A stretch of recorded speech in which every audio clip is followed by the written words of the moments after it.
Dobro, sad šta je bilo, bilo je, vratiti se ne može, jel tako? Sad tu ima, ova košulja će da se osuši od jaja jednoga dana. Jel ima reč? Čovjek živi 100 godina, a umre kao budala. Nego nisam to htio da kažem. Jesam ja tebi pokazivao ovo? Siguram da nisam.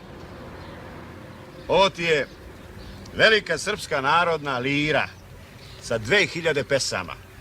Znam da mi nećeš verovati, ima 1300 strana. Da kažem, ovakvu knjigu nema ni naša učiteljica. Mogu da se kladim u život.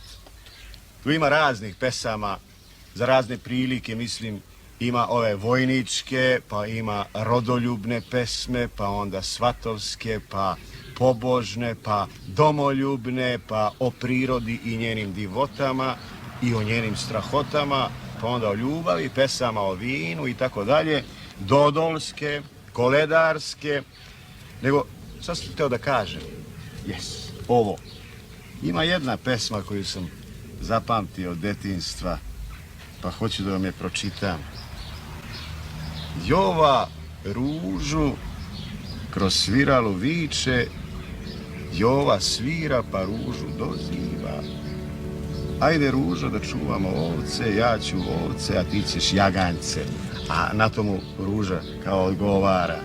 Ne smem Jovo, karat će me majka, ako kara izbiti te neće. Jova kaže. Ako bije, oterate neće. Ako tera, begaj meni ružo.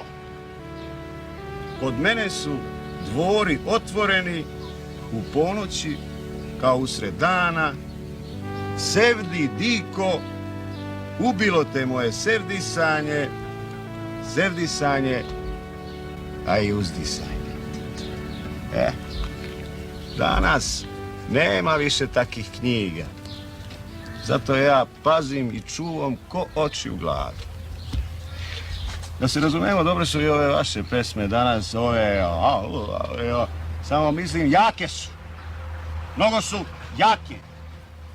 Hoću da kažem, daleko se čuju.